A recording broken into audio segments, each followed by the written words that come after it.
ಆಸ್ರೆ ಟಿವಿಯನ್ನು ವೀಕ್ಷಿಸುತ್ತಿರುವ ನನ್ನ ಪ್ರಿಯ ವೀಕ್ಷಕರಿಗೆ ಜ್ಞಾನವಂತ ಮಹಿಳೆ ಈ ಕಾರ್ಯಕ್ರಮಕ್ಕೆ ನಾನು ಸ್ವಾಗತಿಸ್ತಾ ಇದ್ದೀನಿ. ಜ್ಞಾನವಂತ ಮಹಿಳೆ ಈ ಕಾರ್ಯಕ್ರಮವು ನಿಮ್ಮ ಜೀವಿತದಲ್ಲಿ ಆಶೀರ್ವಾದಕರವಾಗಿದೆ ಎಂಬುದಾಗಿ ನಾನು ನೆನೆಸ್ತಾ ಇದ್ದೇನೆ.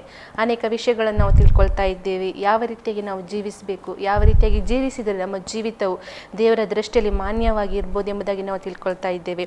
ಇವತ್ತಿನ ದಿನದಲ್ಲಿ ಮತ್ತೆ ನಮ್ಮೊಂದಿಗೆ ಜ್ಞಾನವಂತ ಮಹಿಳೆ ಇದರ ಬಗ್ಗೆ ತಿಳಿಸಿಕೊಡಲು ನಮ್ಮೊಂದಿಗೆ ಸಿಸ್ಟರ್ ಬೀನಾರ್ ಅವರು ಇದ್ದಾರೆ. ಸಿಸ್ಟರ್, ನಿಮ್ಮನ್ನು ಈ ಕಾರ್ಯಕ್ರಮಕ್ಕೆ ನಾನು ಆತ್ಮೀಯವಾಗಿ ಸ್ವಾಗತಿಸ್ತಾ ಇದ್ದೇನೆ. ಸಿಸ್ಟರ್, ಅನೇಕ ವಿಷಯಗಳು ನಾವು ತಿಳ್ಕೊಳ್ತಾ ಇದ್ದೀವಿ. ನಾವು ಯೆಫ್ತಾಹನ ಮಗಳ ಬಗ್ಗೆ ನಾವು ತಿಳ್ಕೊಂಡ್ವಿ.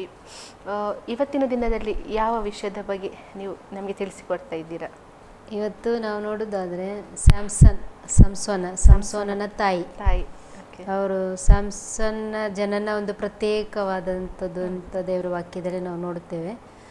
ದೇವರ ಆತ್ಮನಿಂದ ಒಂದು ಪ್ರೇರಿತವಾಗಿ ದೇವರು ಕೊಟ್ಟ ಆಲೋಚನೆ ಪ್ರಕಾರವಾಗಿ ಹುಟ್ಟಿದಂಥ ಒಂದು ಮಗು. ವಿಶೇಷವಾಗಿ ದೇವರ ಬಲ ಅವನ ಮೇಲೆ ಇತ್ತು ಅಂತ ನಾವು ನೋಡ್ತೇವೆ. ಆದರೆ ಅವನ ಹಾಗೆ ಹುಟ್ಟಲಿಕ್ಕೆ ಅದಕ್ಕಿಂತ ಮುಂಚೆ ಅದರ ಬ್ಯಾಕ್ಗ್ರೌಂಡಲ್ಲಿ ಅವರ ತಂದೆ ತಾಯಿ ಮಾಡಿದಂಥ ಕೆಲವೊಂದು ಕಾರ್ಯಗಳು ಉಂಟು. ವಿಶೇಷವಾಗಿ ತಾಯಿಯ ಲೈಫಲ್ಲಿ ಅವರ ಹೆಸರು ಕೂಡ ಸತ್ಯವೇದದಲ್ಲಿ ಬರೆಯಲ್ಪಟ್ಟಿಲ್ಲ. ತಂದೆ ಹೆಸರು ಕೊಡಲ್ಪಟ್ಟಿದೆ ಮನೋಹನ ಹೆಂಡತಿ ಅಂತ, ಮತ್ತೆಲ್ಲ ಸ್ಯಾಮ್ಸನ್ನ ತಾಯಿ ಹೀಗೆ ಹೇಳ್ಬೋದು. ಅವರು ಕೂಡ ನೋಡೋದಾದರೆ ತುಂಬ ಒಳ್ಳೆ ಭಕ್ತಿ ಆದಂಥ ಸ್ತ್ರೀ ಎಂಬುದಾಗಿ ದೇವರ ವಾಕ್ಯ ಕಲಿಯುವಾಗ ಗೊತ್ತಾಗ್ತದೆ. ಆದರೆ ಅವರಿಬ್ಬರು ಪ್ರಾಯಸ್ಥರಾದರೂ ಕೂಡ ಅವರಿಗೆ ಮಕ್ಕಳಾಗಿರಲಿಲ್ಲ. ಅವಳು ಬಂಜೆಯಾಗಿದ್ಲು.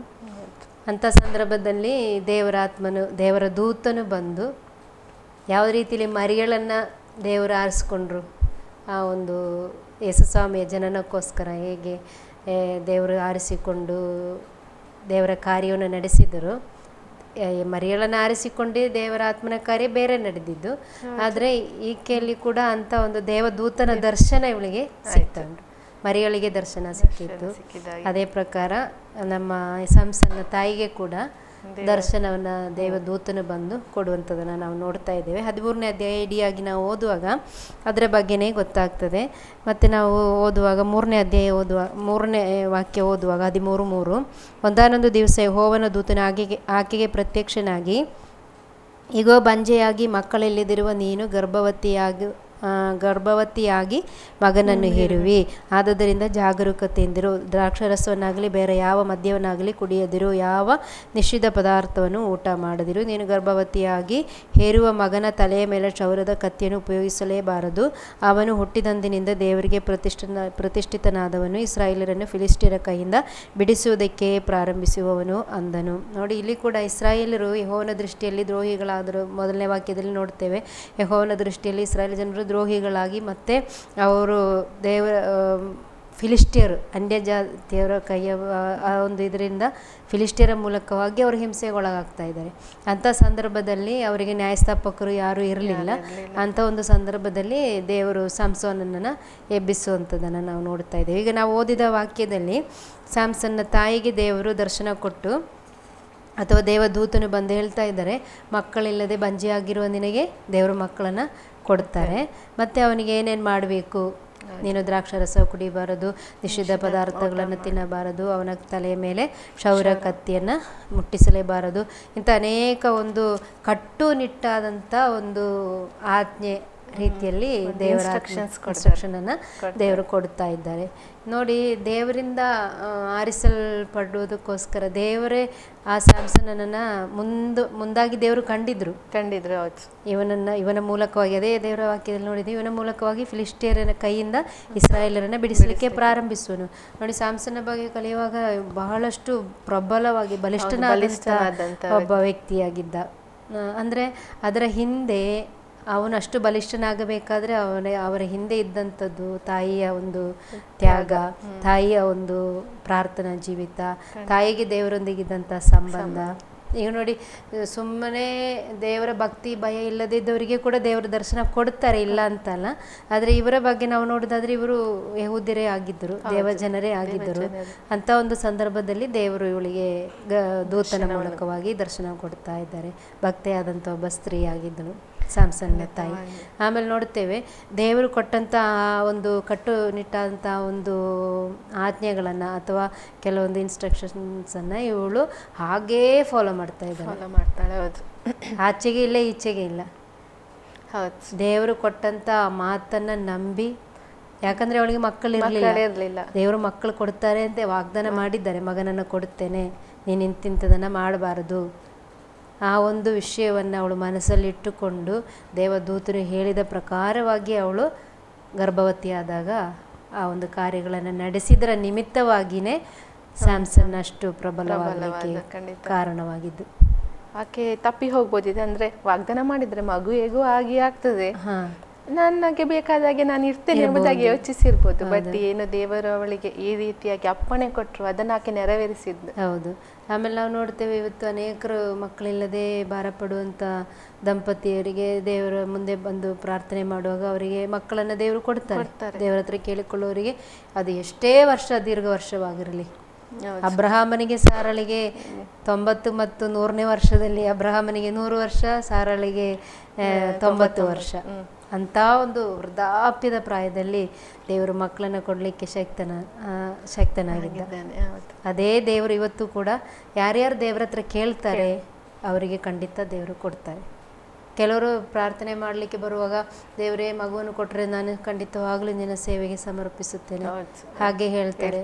ದೇವರು ಕೆಲವೊಂದು ಆಲೋಚನೆಗಳನ್ನು ಕೊಡ್ತಾರೆ, ಆಯಿತು ಮಗು ಆಗ್ತದೆ, ಮಗು ಆದಮೇಲೆ ಮರೆತು ಹೋಗ್ತಾರೆ. ಆದರೆ ಇಲ್ಲಿ ಸ್ಯಾಮ್ಸನ್ನ ತಾಯಿ ಅದಕ್ಕೆ ಒಂದು ನಮಗೆ ದೃಷ್ಟಾಂತ. ಅವಳು ಆ ದೇವದೂತನು ಹೇಳಿದಂಥ ಮಾತುಗಳಿಗೆ ಆಚೆ ಈಚೆ ಹೋಗದೆ ದೇವರ ಭಯಭಕ್ತಿಯಿಂದ ಅವಳು ಆ ಹುಡುಗನನ್ನು ಬೆಳೆಸಿದನು ಅಂತ ನೋಡ್ತೀವಿ. ದ್ರಾಕ್ಷಾರಸ, ಇವಳು ಗರ್ಭವತಿ ಆಗಿರುವಾಗ ದ್ರಾಕ್ಷಾರಸ ಕುಡಿಬಾರ್ದು, ನಿಷಿದ್ಧ ಪದಾರ್ಥಗಳು ತಿನ್ನಬಾರ್ದು. ಈಗ ನೋಡಿ, ನಾವು ಡಾಕ್ಟ್ರ್ ಹತ್ರ ಹೋದರೆ ಡಾಕ್ಟರ್ ನಾವು ಪ್ರೆಗ್ನೆನ್ಸಿ ಪೀರಿಯಡಲ್ಲಿ ಅವರು ಇಂತಿಂಥದನ್ನು ನೀವು ಯೂಸ್ ಮಾಡಬಾರ್ದು, ನಾವು ಎಷ್ಟು ಕೇರ್ ತಗೊಳ್ತೇವೆ. ಹೌದು, ನನಗೊಂದು ಮಗು ಇಲ್ಲದೇ ದೇವರು ಕೊಟ್ಟಿದ್ದಾರಪ್ಪ, ನಾವು ಫುಲ್ ಬೆಡ್ ರೆಸ್ಟಲ್ಲಿ ಇರ್ತೇವೆ, ಮತ್ತು ಏನೇನು ಡಾಕ್ಟ್ರ್ ಏನೇನು ತಿನ್ನಬಾರ್ದು, ತಗೊಳ್ಬಾರ್ದು, ಏನೇನು ಮಾಡಬಾರ್ದು, ನೀವು ಹೆಚ್ಚು ವೆಯ್ಟ್ ತಗೊಳ್ಬಾರ್ದು, ದೂರ ನಡಿಬಾರ್ದು, ಸ್ಟೆಪ್ ಹತ್ತಬಾರ್ದು, ಹೀಗೆಲ್ಲ ತುಂಬ ಹೇಳ್ತಾರಲ್ಲ ಡಾಕ್ಟರ್ಸ್ ಕೆಲವರಿಗೆ. ಎಷ್ಟು ಜಾಗರೂಕತೆಯಿಂದ ಮಾಡ್ತೇವೆ ನಾವು. ಅದನ್ನು ದೇವರು ಹೇಳೋದನ್ನು ನಾವು ಅನೇಕ ಬಾರಿ ತಪ್ಪುತ್ತೇವೆ.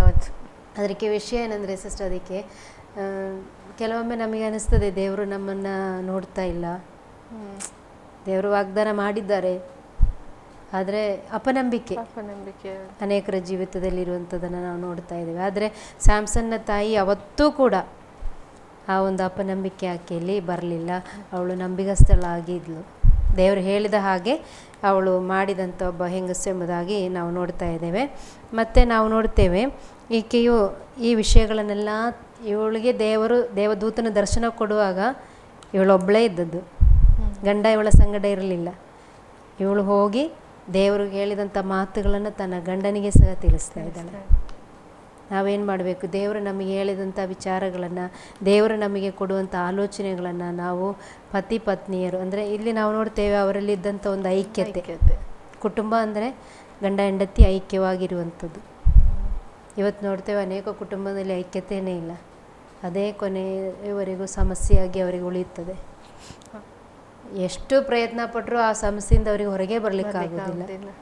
ಯಾಕಂದರೆ ಗಂಡ ಒಂದು ಹೇಳಿದರೆ ಹೆಂಡತಿ ಇನ್ನೊಂದು, ಗಂಡ 2 ಹೇಳಿದರೆ ಹೆಂಡತಿ 3, 4 ಹೇಳೋದು, ಇಂಥ ಪರಿಸ್ಥಿತಿ. ಆದರೆ ಇವಳಿಗೆ ಆ ಒಂದು ತಗ್ಗಿಸುವಿಕೆಯ ಸ್ವಭಾವ ಇತ್ತು ಸ್ಯಾಮ್ಸನ್ನ ತಾಯಿಗೆ. ಆಕೆ ಓಡಿ ಹೋಗಿ ತನ್ನ ಗಂಡನಿಗೆ ಸಂತೋಷವಾಗಿ 6ನೇ ವಾಕ್ಯದಲ್ಲಿ ಹೇಳ್ತಾ ಇದ್ದಾಳೆ, ಅಲ್ಲಿ ನಾನು ಒಬ್ಬ ದೇವಪುರುಷನು ನನ್ನ ಹತ್ತಿರ ಬಂದಿದ್ದನು, ಅವನ ರೂಪವು ದೇವದೂತನ ರೂಪದಂತಿತ್ತು, ಭಯಂಕರನಾಗಿದ್ದನು. ನೀನು ಎಲ್ಲಿಂದ ಬಂದೆಂದು ನಾನು ಅವನನ್ನು ಕೇಳಲಿಲ್ಲ, ಅವನು ತನ್ನ ಹೆಸರನ್ನು ತಿಳಿಸಲಿಲ್ಲ. ಆದರೆ ನನಗೆ ನೀನು ಗರ್ಭವತಿಯಾಗಿ ಮಗನನ್ನು ಹೆರುವಿ. ನೋಡಿ, ಏನೇನು ದೇವದೂತನು ಅವಳಿಗೆ ತಿಳಿಸಿದರೋ ಆ ವಿಷಯವನ್ನು ತನ್ನ ಗಂಡನಿಗೆ ಶೇರ್ ಮಾಡ್ತಾ ಇದ್ದಾಳೆ. ಗಂಡನ ಮುಂದೆ ತಗ್ಗಿಸಿಕೊಳ್ಳುವಂಥ ಒಂದು ಮನೋಭಾವ, ಗಂಡನನ್ನು ಪ್ರೀತಿಸುವಂಥ ಒಂದು ಮನೋಭಾವ. ನೋಡಿ, ಅವರಿಬ್ಬರು ಒಂದು ವೃದ್ಧಾಪ್ಯದ ಪ್ರಾಯದಲ್ಲಿವರೆಗೂ ಮಕ್ಕಳಿರಲಿಲ್ಲ, ಆದರೂ ಅವರು ಐಕ್ಯತೆಯಿಂದಲೇ ಇದ್ದರು ಅಂತ ಇದು ಕಲಿಯುವಾಗ ನಮಗೆ ಗೊತ್ತಾಗ್ತದೆ. ಇವತ್ತು ಕೆಲವು ದಂಪತಿಗಳಿಗೆ ಮದುವೆಯಾಗಿ ಒಂದು 2 ವರ್ಷ, 3 ವರ್ಷ, 4 ವರ್ಷ, 5 ವರ್ಷ ಎಲ್ಲ ಹೋದರೆ ಮಕ್ಕಳಿಲ್ಲ ಅಂದರೆ ಮತ್ತೆ ಆಯಿತು ಡೈವರ್ಸ್. ಖಂಡಿತ ಅಂಡರ್ಸ್ಟ್ಯಾಂಡಿಂಗ್ ಇರೋ ಡೈವರ್ಸ್ ಎಂದಿಗೂ ಪರಿಹಾರ ಅಲ್ಲ. ಡೈವರ್ಸ್ ಮಾಡಲೇಬಾರದು. ದೇವರ ವಾಕ್ಯದ ಪ್ರಕಾರ ಡೈವರ್ಸ್ ತಪ್ಪು. ದೇವರ ಮಕ್ಕಳಲ್ಲಿ ಆಗಲಿ ಹೊರಗಿನವರಲ್ಲಿ ಆಗಲಿ ಕುಟುಂಬ ಅನ್ನೋದು ದೇವರು ಕಟ್ಟಿದೌದು. ಗಂಡ ಹೆಂಡತಿಯನ್ನು ಉಂಟು ಮಾಡುವಂಥ ದೇವರು ಕೂಡಿಸಿದನ್ನ ಮನುಷ್ಯರಾಗಲಿಸಬಾರದು ಅಂತ ದೇವರು ಯೇಸ್ವಾಮಿ ಹೇಳಿದ್ದಾರೆ. ಅದಕ್ಕೆ ಇವತ್ತು ಅನೇಕರ ಕುಟುಂಬದಲ್ಲಿ ಈ ಸಮಸ್ಯೆಗಳು ಬರುವಂಥದ್ದು ಏನಂದರೆ, ಯಾರು ತಪ್ಪಾಗಿ ತಿಳ್ಕೊಳ್ಬಾರ್ದು, ಅನೇಕ ಕಡೆಗಳು ನಡೆಯುವಂಥದ್ದೇ. ತಂದೆ ತಾಯಿಗಳು ಮಕ್ಕಳ ಒಂದು ಕುಟುಂಬ ಜೀವಿತದಲ್ಲಿ ತಲೆ ಹಾಕುವಾಗ ಸಮಸ್ಯೆ ಹೆಚ್ಚಾಗ್ತದೆ. ಅದಕ್ಕೋಸ್ಕರ ದೇವರ ಭಕ್ತಿಯಿಂದ ಭಯದಿಂದ ನಾವು ದೇವರ ಮಕ್ಕಳನ್ನು ಬೆಳೆಸುವಾಗ ಅವರೆಂದೂ ದಾರಿ ತಪ್ಪುವುದಿಲ್ಲ. ಅವರ ಕುಟುಂಬ ಸುರಕ್ಷಿತವಾಗಿರುತ್ತೆ. ಅವರು ಡೈವರ್ಸಿಗೆ ಹೋಗೋದೇ ಇಲ್ಲ. ಒಂದು ವೇಳೆ ಮಕ್ಕಳಿಲ್ಲವಾ, ದೇವರ ಮುಂದೆ ಇಬ್ಬರೂ ಸಹ ಮೊಣಕಾಲೂರಿ ಅವರು ಸಂತೋಷವಾಗಿ ಪ್ರಾರ್ಥನೆ ಮಾಡುತ್ತಾ ಮುಂದೆ ಜೀವನ ಸಾಗಿಸ್ತಾರೆ. ಖಂಡಿತ ದೇವರಿಂದ ಅಸಾಧ್ಯ ಏನೂ ಇಲ್ಲ. ಅವರಿಗೆ ಎಷ್ಟು ಮಕ್ಕಳನ್ನು ಕೊಡ್ಲಿಕ್ಕೆ ದೇವರಿಗೆ ಸಾಧ್ಯ ಇದೆ. ಒಂದು ವೇಳೆ ಮಕ್ಕಳು ಕೊಡದೇ ಇದ್ರೂ ದೇವರಿಗೆ ಸ್ತೋತ್ರ. ಅಂತ ಸೇವಕರು ಇದ್ದಾರೆ ಖಂಡಿತವಾಗ್ಲೂ. ಎಷ್ಟೋ ಪ್ರಸಿದ್ಧರಾದಂಥ ಸೇವಕರುಗಳು ಮಕ್ಕಳಿಲ್ಲದೆ ಸೇವೆ ಮಾಡುವಂಥರಿದ್ದಾರೆ. ಅವರ ಕುಟುಂಬ ಡೈವರ್ಸ್ ಆಯ್ತಾ? ಇಲ್ಲ. ದೇವರ ಭಯ ಭಕ್ತಿ ನಮ್ಮಲ್ಲಿ ಇದ್ದರೆ, ದೇವರು ಹೇಳುವಂಥ ಮಾತುಗಳನ್ನು ನಾವು ಅನುಸರಿಸಿ ನಡೆದರೆ ಕುಟುಂಬದಲ್ಲಿ ಗಂಡ ಹೆಂಡತಿ ಐಕ್ಯವಾಗಿರಲಿಕ್ಕೆ ಸಾಧ್ಯ ಆಗ್ತದೆ. ಐಕ್ಯತೆ ಇಲ್ಲದಿದ್ದರೆ ಕುಟುಂಬ ಸಕ್ಸಸ್ ಆಗಲಿಕ್ಕೆ ಕಷ್ಟ ಆಗುವುದೇ ಇಲ್ಲ.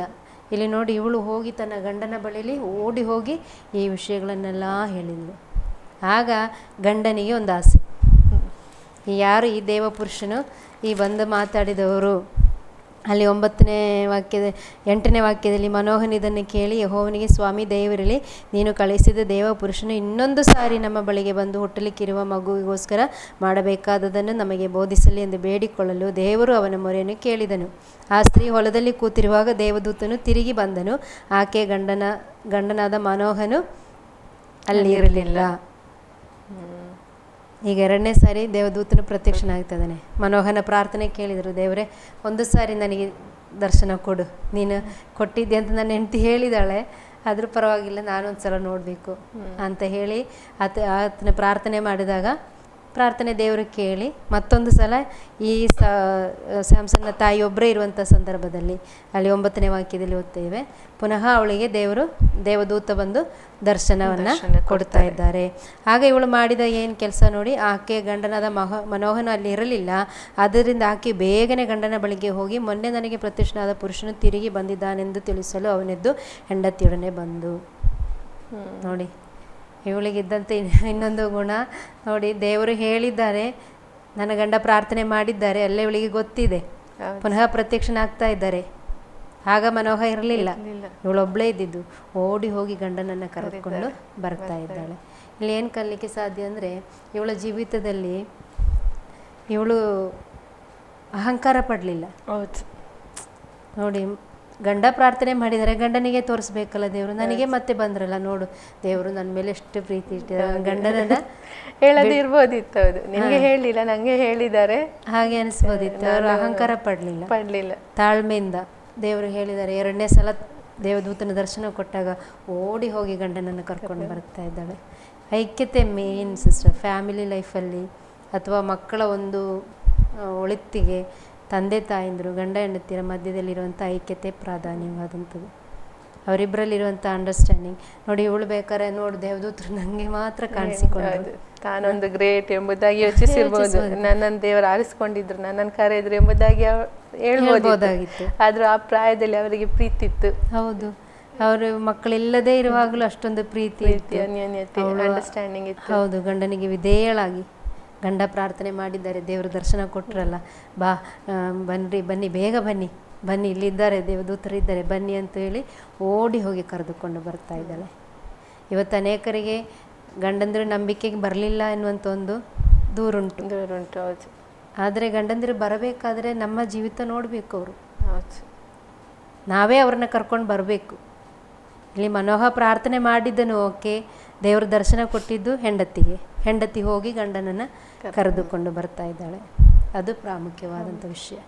ಗಂಡ ಹೇಗೇ ಹೋಗಲಿ, ಎಲ್ಲಿಯೇ ಇರಲಿ, ಕೆಲವೊಮ್ಮೆ ಪ್ರಾರ್ಥನೆ ಮಾಡ್ಬೋದು, ನಂಬಿಕೆ ಇರ್ಬೋದು, ಆದರೆ ದೇವರಿಂದ ದೂರ ಹೋದವರು ಇರ್ಬೋದು, ಹೇಗೆ ಆಗಲಿ ಅವರನ್ನು ದೇವರ ಸನ್ನಿಧಾನಕ್ಕೆ ಕರೆತರುವಂಥ ಜವಾಬ್ದಾರಿ ಹೆಂಡತಿಯ ಮೇಲೆ.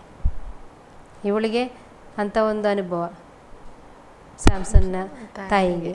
ನೋಡಿ, ದೇವರು ದರ್ಶನ ಕೊಟ್ಟಿದ್ದಾರೆ, ಬನ್ನಿ ಬೇಗ ಬನ್ನಿ. ಅವಳಿಗೆ ಎಷ್ಟೊಂದು ಉತ್ಸುಕತೆ ಇರ್ಬೋದು. ಅಂಥ ಒಂದು ಅನುಭವ. ಗಂಡಂದಿರನ್ನು ದೂರುವಂಥ ಸ್ವಭಾವ ಸರಿಯಲ್ಲ. ಅವರೆಷ್ಟೇ ಇದಾಗಲಿ, ಕೆಟ್ಟವರಾಗಿರಲಿ. ಕೆಲವರು ಹೇಳ್ತಾರೆ ನನ್ನ ಗಂಡ ಭಾಳ ಕೆಟ್ಟವರು, ತುಂಬ ಹಾಗೆ ಹೀಗೆ ಅಂತ ತುಂಬ ದೂರ್ತಾರೆ. ಆದರೆ ದೇವರು ಒಂದು ಕುಟುಂಬವನ್ನು ಕಟ್ಟಬೇಕಾದ್ರೆ ದೇವರಿಗೆ ಗೊತ್ತಿಲ್ಲದೆ ದೇವರು ಕಟ್ಟೋದಿಲ್ಲ. ದೇವರ ಚಿತ್ತದ ಪ್ರಕಾರವಾಗಿಯೇ ಈ ಲೋಕದಲ್ಲಿ ಇರುವಂಥ ಕುಟುಂಬಗಳನ್ನು ದೇವರು ಕಟ್ತಾರೆ. ಕೆಲವರು ಏನು ಮಾಡ್ತಾರೆ, ಹೆಂಡತಿಯರು ತುಂಬ ಆತ್ಮೀಕರು ಅಂತ ಅನಿಸಿಕೊಂಡು ಗಂಡಂದ್ರೆ ಏನಾದರೂ ಹೇಳಿದರೂ ಕೂಡ ಅವರಿಗೆ ಮಾಡಿಕೊಡೋದಿಲ್ಲ. ಬೆಳಗ್ಗೆ ಎದ್ದು ಕೆಲವು ತುಂಬ ಕಡೆ ಕೇಳಿದ್ದೇವೆ ಸಿಸ್ಟರ್ ಇಂಥ ಸಾಕ್ಷಿಗಳು. ಬೆಳಗ್ಗೆ ಎದ್ದು ಪ್ರೇಯರ್ ಮಾಡ್ತಾ ಇರ್ತಾರೆ, ಗಂಡ ಕೆಲಸಕ್ಕೆ ಹೋಗ್ಲಿಕ್ಕೆ ಇರ್ತಾರೆ, ಒಂದು ಚಹಾ ಮಾಡಿಕೊಡು ಅಂದರೆ ನಾನು ಪ್ರಾರ್ಥನೆ ಮಾಡಿ ಬರ್ತೇನೆ ಅಂತ ಒಂದು ವಿಧೇಯತೆ ಇಲ್ಲದೆ ಅಂತ ಏನು ನನ್ನ ಪ್ರಕಾರ ಅದು ಪ್ರಯೋಜನ ಇಲ್ಲ. ಏನುಂಟು ಪ್ರಯೋಜನ? ನಾವು ವಿಧೇಯರಾದರೆ ಪ್ರಾರ್ಥನೆ ಮಾಡಿ ಫಲ ಸಿಗ್ತದೆ. ಪ್ರಾರ್ಥನೆ ಮಾಡುವಾಗ ವಿಧೇಯರಾಗದೆ ನಾವು ಕೂತ್ಕೊಂಡು ಪ್ರಾರ್ಥನೆ ಮಾಡಿ ದೇವರು ಕೇಳ್ತಾರ? ಕೇಳೋದಿಲ್ಲ. ನಾವು ಐಕ್ಯವಾಗಿದ್ದು ದೇವರ ಮುಂದೆ ಕೇಳಿಕೊಳ್ಳುವಾಗ ದೇವರು ಕೇಳ್ತಾರೆ ಅಂತ ದೇವರ ವಾಕ್ಯದಲ್ಲಿ ಉಂಟು. ಗಂಡ ಹೆಂಡತಿಯ ಸಂಬಂಧ ಬಹಳಷ್ಟು ಚೆನ್ನಾಗಿ ದೇವರ ಮುಂದೆ ಒಂದೊಳ್ಳೆ ಐಕ್ಯವಾಗಿ ಇರಬೇಕಾಗಿರುವಂಥ ಒಂದು ವಿಷಯ. ಅದಕ್ಕೆ ಹೆಂಡತಿಯರೇ ಮುಂದೆ ಅದನ್ನು ನಡೆಸ್ಕೊಂಡು ಹೋಗ್ಬೇಕು. ಅವರೇ ಏನು ಹೇಳೋದು, ಲೀಡರ್ಶಿಪ್ ತೆಗೆದುಕೊಳ್ಬೇಕು ಕೆಲವೊಂದು ಸಲ. ಈಗ ನೋಡಿ, ಇವಳು ನನಗೆ ದೇವ್ರ ದರ್ಶನ ಕೊಟ್ಟರು ಸಾಕಪ್ಪ, ನಾನೇ ಅನಿಸ್ತೆ, ನನಗೆ ತೃಪ್ತಿ ಆಯಿತು, ನಾನೇ ಒಂದು ಪುಣ್ಯವಂತಳು, ನಾನು ಭಾಳ ಪುಣ್ಯ ಮಾಡಿದ್ದೀನಿ. ಕೆಲವರು ಹೇಳ್ತಾರಲ್ಲ, ನಾನು ಭಾಳ ಪುಣ್ಯ ಮಾಡಿದ್ದೀನಿ, ನನಗೆ 2 ಸಲ ದೇವರು ತೋರಿಸ್ಕೊಂಡ್ರು. ಹಾಗೆ ಇರಲಿಲ್ಲ ಇವಳು ಹೇಳ್ತಾ ಇದ್ದಾಳೆ, ಗಂಡನನ್ನು ಓಡಿ ಹೋಗಿ ಕರೆದುಕೊಂಡು ಬಂದಳು ಅಂತ ಹೇಳ್ತೆ. ಮತ್ತೆ ಅಲ್ಲಿ ದೇವದೂತನು ಅದನ್ನೇ ಮನೋಹನನ್ನು ಕೂಡ ನಿಲ್ಲಿಸಿ ಇಬ್ಬರಿಗೆ ಸಹ ಆ ವಿಷಯವನ್ನು ಅಲ್ಲಿ ದೇವರು ಬೋಧಿಸ್ತಾ ಇದ್ದಾರೆ. ಇಬ್ಬರು ಕೂಡ ಕೇಳಿದರು. ಆಗ ಮತ್ತೆ ನಾವು ಬರ್ತೇವೆ ಅಲ್ಲಿಗೆ 21, 22ನೇ ವಾಕ್ಯದಲ್ಲಿ ನಾವು ನೋಡುವಾಗ ಅಲ್ಲಿ ಈ ರೀತಿಯಲ್ಲಿ ಉಂಟು. 21, 22 ಓದಿ ಸಿಸ್ಟರ್. ಯೆಹೋವನ ದೂತನು ಮನೋಹನಿಗೆ ಅವನ ಹೆಂಡತಿಗೂ ತಿರುಗು ಕಾಣಿಸಲಿಲ್ಲ. ಆಗ ಮನೋಹನು ಆತನು ಯೆಹೋವನ ದೂತನೆಂದು ತಿಳಿದು ತನ್ನ ಹೆಂಡತಿಗೆ, ನಾವು ಸಾಯಬೇಕು, ದೇವರನ್ನು ಕಣ್ಣಾರೆ ಕಂಡೆವಲ್ಲ ಅನ್ನಲು ಆಕೆಯು ಅವನಿಗೆ, ಯೆಹೋವನು ನಮ್ಮನ್ನು ಕೊಲ್ಲಬೇಕೆಂದಿದ್ದರೆ ಆತನು ನಮ್ಮ ಕೈಯಿಂದ ಯಜ್ಞವನ್ನೂ ನೈವೇದ್ಯವನ್ನು ಸ್ವೀಕರಿಸುತ್ತಿದ್ದಿಲ್ಲ, ಈಗ ಇವುಗಳನ್ನೆಲ್ಲ ನಮಗೆ ತೋರಿಸುತ್ತಿದ್ದಿಲ್ಲ, ಹೇಳುತ್ತಿದ್ದಿಲ್ಲ ಅಂದಳು. ನೋಡಿ, ಇಲ್ಲಿ ಕೂಡ ಒಂದು ಸುಂದರವಾದ ವಿಷಯವನ್ನು ದೇವರಾತ್ಮನ ತಿಳಿಸ್ತಾ ಇದ್ದಾರೆ. ಏನಂದರೆ, ಯೆಹೋವನ ದೂತನು ಮನೋಹನಿಗೆ ಮತ್ತು ಅವನ ಹೆಂಡತಿಗೆ ತಿರುಗಿ ಕಾಣಿಸಲಿಲ್ಲ. ಮನೋಹನ ಅಲ್ಲಿ ಯಜ್ಞ ಮಾಡ್ತಾ ಇದ್ದಾರೆ. ಅಲ್ಲಿ ಹಿಂದಿನ ವಾಕ್ಯಗಳಲ್ಲಿ ನೋಡುವಾಗ ಆ ಯಜ್ಞದ ಆ ಒಂದು ಹೊಗೆ ದೇವರ ಮುಂದೆ ಹೋಗುವಾಗ ದೇವದೂತನು ಕೂಡ ಅಲ್ಲಿಂದ ಮೇಲೆ ಹೋದ್ರು, ಇವರಿಗೆ ಮತ್ತೆ ಕಾಣಿಸಲಿಲ್ಲ. ಆಗ ಮನೋಹನ ಏನು ಹೇಳ್ತಾ ಇದ್ದಾನೆ, ಆತನು ಯೆಹೋವನ ದೂತನೆಂದು ತಿಳಿದು. ಅಷ್ಟರವರೆಗೆ ಮನೋಹನಿಗೆ ನಂಬಿಕೆ ಆಗಲಿಲ್ಲ ದೇವದೂತನೆಂಬುದಾಗಿ. ಆದರೆ ಹೆಂಡತಿ ನಂಬಿದ್ಲು. ಇದು ದೇವದೂತರು ನೋಡಿ, ನಂಬಿಕೆಯ ವಿಷಯದಲ್ಲಿ ಸ್ತ್ರೀಯರಿಗೆ ದೇವರು ಹೆಚ್ಚು ಸ್ಥಾನ ಕೊಟ್ಟಿದ್ದಾರೆ ಅಂತ ಅನಿಸ್ತದೆ. ಅಂದರೆ ಅವರು ಬೇಗ ನಂಬ್ತಾರೆ. ಸ್ತ್ರೀಯರು ಯಾವುದೇ ವಿಷಯವಾಗಲಿ, ಮೋಸ ಹೋಗ್ಲಿಕ್ಕೂ ಕೂಡ ಸ್ತ್ರೀಯರೇ ಬೇಗ ನಂಬೋದು. ನಿಜವಾದ ವಿಷಯಗಳನ್ನು ಅದನ್ನು ಮಾಡಲಿಕ್ಕೂ ಕೂಡ ಸ್ತ್ರೀಯರೇ ಬೇಗ ನಂಬುವಂಥದ್ದು. ನಮಗೆ ಗೊತ್ತುಂಟು ಹವ್ವಳು ಯಾವ ರೀತಿಯಲ್ಲಿ ವಂಚನೆಗೊಳಗಾದ ಎಂಬುದಾಗಿ. ಅದೇ ಪ್ರಕಾರ ನೋಡಿ, ಇಲ್ಲಿ ಇವಳು ನಂಬಿದಾಳೆ, ಗಂಡ ನಂಬಿರಲಿಲ್ಲ. ಆಗ ದೇವದೂತನ ಮೇಲೆ ಏರಿ ಹೋಗುವುದನ್ನು ಕಂಡಾಗ ಮನೋಹನ ನಂಬಿದನು. ದೇವರ ವಾಕ್ಯದಲ್ಲಿ ನೋಡ್ತೇವೆ, ನೋಡದೆ ನಂಬುವವನು ಧನ್ಯರು. ನೋಡಿ ನಂಬುವವರಿಗಿಂತ ನೋಡದೆ ನಂಬುವವರು ಧನ್ಯರು ಅಂತೆ ದೇವರ ವಾಕ್ಯ. ಆ ಒಂದು ಧನ್ಯ ಪದವಿಗೆ ಈ ಒಂದು ಸಹೋದರಿ ಪಾತ್ರಳಾಗಿ ಸಂಸನನ ತಾಯಿ. ನೋಡಿ, ಅವಳಿಗೆ ಆ ನಂಬಿಕೆ ಇತ್ತು. ನಿಜವಾಗ್ಲೂ ಇವರು ದೇವದೂತನಂತೆ ಇದ್ದನು, ಅವನು ಮಹಾಪ್ರಭಾವಶಾಲಿಯಾಗಿದ್ದನಂತ ಮುಂಚೆ ಅವಳು ಸಾಕ್ಷಿ ಹೇಳ್ತಿದ್ದಾಳೆ. ಹೌದು. ಆದರೆ ಮನೋಹನಿಗೆ ನೋಡಿ ಕೂಡ ನಂಬಿಕೆ ಬರಲಿಲ್ಲ. ಆದರೆ ಅವನಲ್ಲಿ ನಂಬಿಕೆ ಹುಟ್ಟಿಸುವಂಥ ಕಾರ್ಯ ದೇವರು ಮಾಡ್ತಾ ಇದ್ದಾರೆ. ಆಮೇಲೆ ನಾವು ನೋಡ್ತೇವೆ, ಈ ಗಂಡ ಹೇಳ್ತಾ ಇದ್ದಾರೆ, ಇವನು ದೇವದೂತನೆಂದು ತಿಳಿದು ತನ್ನ ಹೆಂಡತಿಗೆ ನಾವು ಸಾಯಬೇಕು. ಯಾಕೆ? ನಾವು ದೇವರನ್ನು ನೋಡಿ ಆಗಿದೆ. ಯಾಕಂದರೆ ಹಳೆ ಒಡಂಬಡಿಕೆ ಕಾಲದಲ್ಲಿ ದೇವರ ಒಂದು ಮೋಶೆಯ ಒಂದು ಕಾಲದಲ್ಲೆಲ್ಲ ದೇವರು ಬರುವಂಥ ಸಂದರ್ಭದಲ್ಲಿ ದೇವರ ಪ್ರಸನ್ನತೆ ಬರುವಾಗ ತುಂಬ ಕಾರ್ಯಗಳೆಲ್ಲ ನಡೆಯುವಂಥದ್ದನ್ನು ನಾವು ನೋಡಿದ್ದೇವೆ. ಅಲ್ಲಿ ಹಳೆ ವಿಮೋಚನಾ ಕಾಂಡದಲ್ಲಿ ಎಲ್ಲ ಓದ್ತೇವೆ ಅದರ ಬಗ್ಗೆ. ಆದರೆ ಇವನಿಲ್ಲಿ ಹೇಳ್ತಾ ಇದ್ದಾನೆ, ನಾವು ದೇವರನ್ನು ನೋಡಿದ್ದೇವೆ, ನಾವು ಸಾಯಬೇಕು. ದೇವರನ್ನು ನೋಡಿದರೆ ಆಯಿತು, ಇನ್ನು ನಮ್ಮದು ಗತಿ ಮುಗೀತು. ಯಾಕಂದರೆ ನಾವು ದೇವರನ್ನು ನೋಡಿಬಿಟ್ಟಿದ್ದೇವಲ್ಲ, ಇನ್ನು ನಾವು ಜೀವಿಸಲಿಕ್ಕೆ ಯೋಗ್ಯರಲ್ಲ, ನಾವು ಸಾಯಬೇಕು. ಅಪನಂಬಿಕೆ ಮಾತನ್ನು ಮನೋಹನ ಮಾತಾಡ್ತಾ ಇದ್ದಾನೆ. ಗಂಡ ಸಾಯಬೇಕು ಅಂತ ಹೇಳುವಾಗ ಹೆಂಡತಿ ಹೇಳ್ತಾ ಇದ್ದಾಳೆ 23ನೇ ವಾಕ್ಯದಲ್ಲಿ, ಆಕೆಯು ಅವನಿಗೆ, ಯೆಹೋವನು ನಮ್ಮನ್ನು ಕೊಲ್ಲಬೇಕೆಂದಿದ್ದರೆ ಆತನು ನಮ್ಮ ಕೈಯಿಂದ ಯಜ್ಞ ನೈವೇದ್ಯವನ್ನು ಸ್ವೀಕರಿಸುತ್ತಿದ್ದಿಲ್ಲ. ಇವಳಿಗೆ ಗೊತ್ತಿದೆ, ಹೌದು, ನಮ್ಮ ದೇವರು ನಮ್ಮನ್ನು ಸಾಯಿಸಲಿಕ್ಕೆ ನಮಗೆ ಪ್ರತ್ಯಕ್ಷನ ಆಗಲಿಲ್ಲ, ನಮಗೆ ಒಳ್ಳೆಯದನ್ನು ಮಾಡಲಿಕ್ಕೋಸ್ಕರವೇ, ನಮಗೆ ಜೀವ ಕೊಡಲಿಕ್ಕೋಸ್ಕರವೇ ದೇವರು ಪ್ರತ್ಯಕ್ಷನಾದನು. ನೋಡಿ, ವೃದ್ಧಾಪ್ಯದ ಪ್ರಾಯದಲ್ಲಿ ಮಕ್ಕಳನ್ನು ಹಡೆಯುವುದಂದ್ರೆ ತುಂಬ ಕಷ್ಟ, ಅವರ ಶರೀರಕ್ಕೆ ಬಲ ಇರುವುದಿಲ್ಲ. ಆದರೆ ಇವಳು ಏನು ಮಾಡ್ತಾ ಇದ್ದಾಳೆ, ಅದನ್ನು ನಂಬಿದಾಳೆ. ನೋಡಿ, ದೇವದೂತನೇ ಬಂದಿದ್ದಾನೆ, ದೇವರಿಂದಲೇ ಈ ಮಾತಾಗಿದೆ. ಗಂಡ ಹೇಳುವಾಗ ಸಾಯಬೇಕು ಅಂತ ಹೇಳುವಾಗ, ಇಲ್ಲ ನಾವು ಸಾಯಬೇಕಾದವರಲ್ಲ, ನಾವು ಬದುಕಬೇಕಾದವರು. ಇಲ್ಲಿ ಅವಳು ಹೇಳ್ತಾ ಇದ್ದಾಳೆ, ಕೊಲ್ಲಬೇಕೆಂದಿದ್ದರೆ ನಮಗೆ ನಮ್ಮ ಕೈಯಿಂದ ಆತನ ಯಜ್ಞ ನೈವೇದ್ಯಗಳನ್ನೆಲ್ಲ ಸ್ವೀಕರಿಸುತ್ತಿರಲಿಲ್ಲ, ಇವುಗಳನ್ನು ನಮಗೆ ತೋರಿಸುತ್ತಿದ್ದಿಲ್ಲ, ಹೇಳುತ್ತಿದ್ದಿಲ್ಲ ಅಂದಳು. ನೋಡಿ, ಗಂಡಂದರು ಸೋತು ಹೋಗುವಂಥ ಸಂದರ್ಭದಲ್ಲಿ ಹೆಂಡತಿಯರು ಅವರನ್ನು ಮೇಲೆ ತರಬೇಕು. ಅವರ ಆ ಸೋಲುವಿಕೆಗೆ ನಾವು ಕೂಡ ಅವರ ಜೊತೆಗೆ ಕೂತ್ಕೊಂಡು ನಿರಾಶೆ ಪಡುವುದಲ್ಲ. ಅವರು ಸೋಲುವಂಥ ಸಂದರ್ಭದಲ್ಲಿ ಅವರನ್ನು ಉತ್ತೇಜನಗೊಳಿಸಿ ಧೈರ್ಯ ತುಂಬಬೇಕು. ಸ್ತ್ರೀಯರಿಂದ ಸಾಧ್ಯವಾಗ್ತದೆ ಅದು. ಸ್ತ್ರೀಯರಿಗೆ ದೇವರು ಅಂತ ಒಂದು ಕೃಪೆ ಕೊಟ್ಟಿದ್ದಾರೆ. ಅವರು ಸೋಲುವಂಥ ಸಂದರ್ಭದಲ್ಲಿ, ನಿರಾಶೆಗೊಳಗಾಗುವಂಥ ಸಂದರ್ಭದಲ್ಲಿ ಅವರನ್ನು ಮೇಲಕ್ಕೆ ತರಬೇಕು. ಅದಕ್ಕೆ ದೇವರು ಆ ಒಂದು ಸ್ಪೆಷಲ್ ಗಿಫ್ಟನ್ನು ಸಹೋದರಿಯರಿಗೆ ದೇವರು ಕೊಟ್ಟಿದ್ದಾರೆ. ದೇವರ ವಾಕ್ಯದಲ್ಲಿ ನಾವು ನೋಡ್ತೇವೆ, ನಿಮ್ಮ ಪೇತ್ರನ ಪತ್ರಿಕೆಯಲ್ಲಿ, ನಿಮ್ಮ ಒಳ್ಳೆ ನಡತೆಯನ್ನು ನೋಡಿ ನಿಮ್ಮ ಗಂಡಂದಿರು ದೇವರನ್ನು ನಂಬಲಿ ಅಂತ. ನಮ್ಮ ಒಳ್ಳೆ ನಡತೆಗಳನ್ನು ನೋಡಿ ನಾವು ಸಮಸ್ಯೆ ಬರುವಾಗ ನಿರಾಶೆ ಹೊಂದಿದರೆ, ನಂಬಿಕೆಗೆ ಬರದೇ ಇರೋ ಗಂಡ ಏನು ಮಾಡ್ತಾರೆ, ಅವರು ಸಹ ನೀನು ಇಷ್ಟು ದಿವಸ ದೇವರನ್ನು ನಂಬಿದ್ಯಲ್ಲ, ಪ್ರಾರ್ಥನೆ ಮಾಡಿದ್ಯಲ್ಲ, ಏನಾಯ್ತು ಹಾಗೆ ಕೇಳ್ತಾರೆ. ಆದರೆ ಇಲ್ಲ, ನೋಡಿ, ಗಂಡ ನಿರಾಶೆ ಮಾತುಗಳನ್ನು ಹೇಳುವಾಗ ಹೆಂಡತಿ ಹೇಳ್ತಾ ಇದ್ದಾರೆ, ಇಲ್ಲ ನಾವು ಸಾಯಬೇಕಾದವರಲ್ಲ, ನಾವು ಸಾಯಬೇಕಾದವರಾಗಿದ್ದರೆ ನಮ್ಮ ಕೈಯಿಂದ ದೇವರು ಯಜ್ಞವನ್ನು ಸ್ವೀಕರಿಸ್ತಿದ್ರಾ, ನಮಗೆ ಕಾಣಿಸ್ಕೊಳ್ತಿದ್ರಾ, ನಮ್ಮ ಜೊತೆಗೆ ಮಾತಾಡ್ತಿದ್ರಾ ಅಂತ ಒಂದು ಅವನಿಗೆ ಉತ್ತೇಜನ ಕೊಡುವಂಥ, ಗಂಡನನ್ನು ಉತ್ತೇಜನ ಪಡಿಸುವಂಥ ಮಾತುಗಳನ್ನು ಈ ಸಹೋದರಿ ಹೇಳ್ತಾ ಇದ್ದಾಳೆ.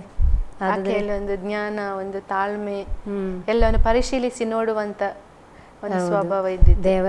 ದೇವರು ಹೇಳಿದ್ದನ್ನು ಅವಳು ಪರೀಕ್ಷಿಸಿ ನೋಡಿ ಅವಳನ್ನು ನಂಬಿ ಅವಳು ತನ್ನ ಗಂಡನನ್ನು ಪ್ರೋತ್ಸಾಹ ಪಡಿಸುವಂತ ಒಂದು ಅನುಭವ. ಒಂದ್ ವೇಳೆ ಅವಳು ಹೌದೇನು ಹಾಗೆ ಹೇಳಿ ಅವಳು ಸೇದರಿದ್ದಿದ್ರೆ ಇಂಥ ಒಂದು ಸ್ಯಾಮ್ಸನ್ನನ್ನ ಅವರು ಕಾಣಲಿಕ್ಕೆ ಸಾಧ್ಯ ಇರಲಿಲ್ಲ.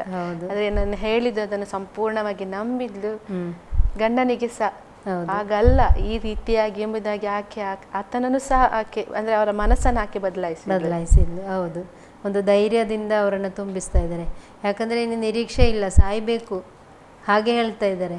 ಆದರೆ ಹೆಂಡತಿ ಹೇಳ್ತಾ ಇದ್ದಾಳೆ, ಇಲ್ಲ ಸಾಯುವುದಿಲ್ಲ, ನಮಗೆ ದೇವರ ಮಗ ಕೊಡ್ತಾನಂತ ಹೇಳಿದಾನೆ, ಖಂಡಿತ ದೇವರು ಅದನ್ನು ನೆರವೇರಿಸ್ತಾರೆ. ಅವನು ಖಂಡಿತವಾಗಲೂ ಇಸ್ರಾಯೇಲ್ ಜನರನ್ನು ಫಿಲಿಸ್ಟಿಯರ ಕೈಯಿಂದ ಬಿಡಿಸುವನು, ಅದನ್ನು ನಾನು ನಂಬ್ತೇನೆ. ಅವಳು ಅದನ್ನು ನಂಬಿದಳು. ದೇವರ ವಾಕ್ಯದಲ್ಲಿ ನಾವು ನೋಡುತ್ತೇವೆ, ನೀನು ನಂಬಿದರೆ ದೇವರ ಮಹಿಮೆಯನ್ನು ಕಾಣುವೆ. ಯಾವ ನಿರೀಕ್ಷೆ ಇಲ್ಲದೆ ಇರಬಹುದು, ಎಲ್ಲ ಸತ್ತು ಹೋದಂಥ ಪರಿಸ್ಥಿತಿ, ಇನ್ನು ನನಗೆ ಯಾರೂ ಕೈ ಹಿಡಿಯೋರಿಲ್ಲ, ಎಲ್ಲ ಕಳ್ಕೊಂಡಾಗಿದೆ, ನಾನು ಹೇಗೆ ಮೇಲೆ ಬರೋದು, ಎಲ್ಲ ನಿರಾಶೆ. ಆದರೆ ದೇವರ ಮುಂದೆ ನಾವು ಬರುವಾಗ ದೇವರು ನಮ್ಮನ್ನು ಕೈ ಹಿಡಿದ ಮೇಲೆ ನಾವು ನಂಬಬೇಕು. ದೇವರು ನಮಗೆ ಮಾಡಿದ ವಾಗ್ದಾನಗಳನ್ನು ನಾವು ನಂಬಬೇಕು, ಅದನ್ನು ಹಿಡಿದು ನಾವು ಪ್ರೇಯರ್ ಮಾಡಬೇಕು. ದೇವರೇ ನೀನು ನನಗೆ ಇಂಥ ವಾಗ್ದಾನ ಕೊಟ್ಟಿದ್ಯಲ್ಲ, ನೆರವೇರಿಸು. ಸಾರಳ ಜೀವಿತದಲ್ಲಿ ಕೂಡ ಆ ವಾಗ್ದಾನ ಮಾಡಿದ ಆತನನ್ನು ಅವಳು ನಂಬತಕ್ಕವನೆಂದು ಎಣಿಸಿದಳು. ಅದಕ್ಕೋಸ್ಕರ ಆಕೆ ಹೆಸರು ನಂಬಿಕೆ ವೀರರ ಪಟ್ಟಿಯಲ್ಲಿ ಬಂದಿದ್ದು. ನಂಬಿಕೆ ಎನ್ನುವಂಥದ್ದು ಸಹೋದರಿಯರ ಜೀವಿತದಲ್ಲಿ ಬಹಳ ಪ್ರಾಮುಖ್ಯವಾಗಿ ಇರಬೇಕು. ಏನೇ ಸಮಸ್ಯೆಗಳು ಬರಲಿ, ಕುಟುಂಬದಲ್ಲಿ ಆಗಲಿ, ಗಂಡ ಹೆಂಡತಿಯರ ಮಧ್ಯದಲ್ಲಾಗಲಿ, ಮಕ್ಕಳ ಮಧ್ಯದಲ್ಲಿ ಆಗಲಿ, ನನ್ನ ದೇವರು ನನ್ನನ್ನು ರಕ್ಷಿಸ್ತಾರೆ, ನನ್ನ ಕುಟುಂಬವನ್ನು ಮೇಲೆ ತರ್ತಾರೆ, ದೇವರ ವಾಗ್ದಾನ ಉಂಟು, ದೇವರು ವಾಗ್ದಾನ ಮಾಡಿದ ಆತನ ನಂಬಿಗಸ್ತನು, ಆತನೆಂದಿಗೂ ಕೈ ಬಿಡುವುದಿಲ್ಲ ಅನ್ನುವಂಥ ನಂಬಿಕೆ ನಮ್ಮೊಳಗಿರುವಾಗ ಹಾಗೆ ದೇವರು ಆ ಅದ್ಭುತಗಳನ್ನು ನಮಗೆ ಮಾಡಿಸ್ತಾನೆ. ಖಂಡಿತವಾಗಲಿ. ಅಂದರೆ ಒಂದು ಸ್ತ್ರೀಯ ಜವಾಬ್ದಾರಿ ಎಷ್ಟು ಮಿಗಿಲಾಗಿದೆ ಅಂದರೆ ಒಂದು ಕುಟುಂಬದಲ್ಲಿ ಸೋತೋದಂಥ ಕುಟುಂಬವನ್ನು ಮೇಲಕ್ಕೆತ್ತಲಿಕ್ಕೆ, ಸೋತುವುದಂಥ ಸಂಗತಿಗಳಲ್ಲಿ ಆಕೆ ಒಂದು ಜಯ ತರಲಿಕ್ಕೆ ಖಂಡಿತ ಸ್ತ್ರೀಗೆ ಸಾಧ್ಯವಿದೆ. ಎಷ್ಟೋ ಬಾರಿ ಒಂದು ಸ್ತ್ರೀಯ ಒಂದು ಏನು ಹೇಳೋದು, ಒಂದು ಅವಿವೇಕಿತನ, ಆಕೆ ನೆಗ್ಲಿಜೆನ್ಸಿಂದ ಅನೇಕ ಸಮಸ್ಯೆಗಳು ಖಂಡಿತ ಬರ್ತವೆ. ಆದರೆ ಒಂದು ಸ್ತ್ರೀ ಧೈರ್ಯದಿಂದ ದೇವರು ನನ್ನ ಸಂಗಡ ಇದ್ದಾರೆ ಎಂಬುದಾಗಿ ತಿಳ್ಕೊಂಡು ದೇವರ ವಾಕ್ಯದ ಪ್ರಕಾರ ಹೋಗುವಾಗ ಒಂದು ಕುಟುಂಬವು ಅನೇಕರಿಗೆ ಮಾದರಿಯಾಗಿ ಬದಲಾಯಿಸಲಿಕ್ಕೆ ಸಾಧ್ಯ ಉಂಟು. ಖಂಡಿತವಾಗಲು ಜ್ಞಾನೋಕ್ತಿಯಲ್ಲಿ ಅದೇ ಹೇಳಲ್ಪಟ್ಟಿದೆ, ಜ್ಞಾನವಂತೆಯು ತನ್ನ ಮನೆಯನ್ನು ಕಟ್ಟಿಕೊಳ್ಳುತ್ತಾಳೆ, ಜ್ಞಾನಹೀನಳು ತನ್ನ ಸ್ವಂತ ಕೈಯಿಂದ ಅದನ್ನು ತೆಗೆದು ಹಾಕುತ್ತಾಳೆ ಅಂತ. ನೋಡಿ ಎಷ್ಟೊಂದು ನಿಜವಾಗ್ಲೂ ನೀವು ಹೇಳಿದೊಂದು ಪಾಯಿಂಟ್, ಜ್ಞಾನ ನಮ್ಮ ಜೀವಿತದಲ್ಲಿದ್ದರೆ ಅದು ಈ ಲೋಕದ ಪ್ರಕಾರ ಜ್ಞಾನ ಅಲ್ಲ, ದೇವರಿಂದ ಬಂದಂಥ ದೇವರ ಭಯಭಕ್ತಿಯಿಂದ ಕೂಡಿದಂಥ ಜ್ಞಾನ ನಮ್ಮೊಳಗಿರುವಾಗ ನಮ್ಮ ಕುಟುಂಬ ಸಕ್ಸಸ್ ಆಗ್ತದೆ. ಎಂದಿಗೂ ಅಲ್ಲಿ ಸಮಸ್ಯೆ ಇಲ್ಲ ಅಂತ ಹೇಳುವುದಿಲ್ಲ, ಎಲ್ಲ ಫ್ಯಾಮಿಲಿಗಳಲ್ಲಿ ಸಮಸ್ಯೆ ಇರುತ್ತೆ, ಆದರೆ ಅಡ್ಜಸ್ಟ್ ಮಾಡ್ಕೊಂಡು ಹೋಗ್ಬೇಕು. ಗಂಡನ ಹತ್ರ ಕ್ಷಮೆ ಕೇಳೋ ವಿಷಯಕ್ಕೆ ಕ್ಷಮೆ ಕೇಳಬೇಕು, ಮಕ್ಕಳ ಹತ್ರ ಕ್ಷಮೆ ಕೇಳೋ ವಿಷಯದಲ್ಲಿ ಕ್ಷಮೆ ಕೇಳಬೇಕು. ನಾನು ದೊಡ್ಡವಳು, ನಾನು ಹೆಂಡತಿ ಅಲ್ಲ, ನನ್ನ ತಾಯಿ ಅಲ್ಲ, ಬೇಕಾದ್ರೆ ಅವ್ರು ಬಂದು ನನ್ನ ಹತ್ರ ಕೇಳಲಿ, ನಾನಿಷ್ಟು ಪ್ರಾರ್ಥನೆ ಮಾಡೋಳು, ನನ್ನ ಹತ್ರ ಇವ್ರು ಬಂದು ಈಗ ಹೇಳಿದ್ರು, ಅವರೇ ಬೇಕಾದ್ರೆ ಬಂದು ಕ್ಷಮೆ ಕೇಳಲಿ. ಹಾಗೆಲ್ಲ ತಗ್ಗಿಸುವಿಕೆಯ ಮನೋಭಾವ ನಮಗಿರಬೇಕು. ಗಂಡ ಹೆಂಡತಿ ಮಧ್ಯದಲ್ಲಿ ಆದರೆ ಮಾತ್ರ ಐಕ್ಯತೆ ಇರಲಿಕ್ಕೆ ಸಾಧ್ಯ. ತಗ್ಗಿಸುವಿಕೆಯ ಮನೋಭಾವ ಇಲ್ಲದಿದ್ದರೆ ಪ್ರೀತಿಸಲಿಕ್ಕೆ ಸಾಧ್ಯ ಇಲ್ಲ, ಐಕ್ಯತೆಯಿಂದ ಇರಲಿಕ್ಕೂ ಸಾಧ್ಯ ಇಲ್ಲ. ಅದರಲ್ಲಿ ಪ್ರತ್ಯೇಕವಾಗಿ ಸ್ತ್ರೀಯರು ತಗ್ಗಬೇಕಾದಲ್ಲಿ ತಗ್ಗಲೇಬೇಕು, ತಗ್ಗಿಸಬೇಕು. ಎಷ್ಟೋ ಬಾರಿ ಒಂದು ಪತ್ನಿಯ ಒಂದು ಸ್ವಭಾವದಿಂದ ಗಂಡಸ ಬದಲಾಗುವ ಸಂಭವ ಇದೆ. ಇಷ್ಟು ಪ್ರೀತಿ ಮಾಡ್ತಾಳೆ, ಎಲ್ಲವನ್ನು ಅನುಸರಿಸಿ ಹೋಗ್ತಾಳೆ ಎಂಬುದಾಗಿ ಅವರನ್ನ ಮಾದರಿ ಇಟ್ಕೊಂಡು ಕರ್ತನ ಕಡೆಗೆ ಬಂದಂತ ಗಂಡಂದರು ಅನೇಕರಿದ್ದಾರೆ. ಸಾಕ್ಷಿ ಮಕ್ಕಳು ಕೂಡ ಇದ್ದಾರೆ, ತಂದೆ ತಾಯಿಗಳ ಜೀವಿತ ನೋಡಿ ಮಾರ್ಪಟ್ಟಂತ ಕರ್ತನ ಕಡೆಗೆ ಬಂದಂತ ಮಕ್ಕಳು ಸಹ ಇದ್ದಾರೆ. ಅದಕ್ಕೋಸ್ಕರ ಏನೇ ಸಮಸ್ಯೆಗಳು ಬರಲಿ, ಕರ್ತನ ಹೇಳಿದ ಮಾತಿಗೆ ನಾವು ವಿಧೇಯರಾದರೆ, ಮನೋಹನ ಹೆಂಡತಿಯ ಹಾಗೆ ಇಲ್ಲ ಸ್ಯಾಮ್ಸನ್ನ ತಾಯಿಯ ಹಾಗೆ ನಾವು ನಂಬಿಕೆಯಿಂದ ನಾವು ಮುಂದೆ ಹೋಗುವಾಗ, ಮತ್ತು ಕುಟುಂಬದಲ್ಲಿ ಐಕ್ಯತೆಯಿಂದ ಮುಂದೆ ಹೋಗಬೇಕು. ನಾವು ಹೆಚ್ಚಿಸಿಕೊಳ್ಳುವಂಥ ಮನೋಭಾವ ಇರಬಾರದು. ತಾಳ್ಮೆಯುಳ್ಳವರಾಗಿ ಗಂಡನನ್ನು ನಾವು ಪ್ರೋತ್ಸಾಹಪಡಿಸಬೇಕು. ನಿರಾಶೆಗೊಳ್ಳುವಾಗ ಅವರನ್ನು ನಾವು ಒಳ್ಳೆಯ ದೇವರ ವಾಕ್ಯದಿಂದ ಅವರಿಗೆ ಹೇಳಿ ಅವರನ್ನು ಪ್ರೋತ್ಸಾಹಿಸಿ ಕರ್ತನ ಕಡೆಗೆ ನಡೆಸಲಿಕ್ಕೆ ಖಂಡಿತ ಆಗ್ತದೆ ಸಹೋದರಿ. ಖಂಡಿತವಾಗ್ಲೂ ಈ ಒಂದು ಸಂಚಿಕೆಯಲ್ಲಿ ನೀವು ತಿಳಿಸಿಕೊಟ್ರಿ, ಒಂದು ಹೆಂಡತಿಯಾಗಿ ಯಾವ ಒಂದು ಕರ್ತವ್ಯವನ್ನು ನಾವು ನೆರವೇರಿಸಬೇಕು, ಯಾವ ರೀತಿಯಾಗಿ ನಾವಿದ್ದರೆ ನಮ್ಮ ಒಂದು ಕುಟುಂಬ ಆಶೀರ್ವಾದಕರವಾಗಿರ್ತದೆ.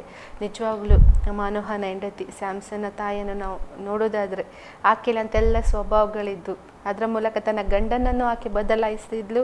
ಸಂಸೋನನಂತ ಒಂದು ಪರಾಕ್ರಮಶಾಲಿಯಾದ ಮಗನಿಗೆ ಆಕೆ ಜನ್ಮ ಕೊಟ್ಲು. ಈ ಒಂದು ವಿಷಯಗಳ ನಮ್ಮಲ್ಲಿ ಹಂಚಿಕೊಟ್ಟದ್ದಕ್ಕಾಗಿ ಆಸರೆ ಟಿವಿಯ ಪರವಾಗಿ ನಾನು ನಿಮಗೆ ಕೃತಜ್ಞತೆ ಸಲ್ಲಿಸ್ತೇನೆ. Thank you.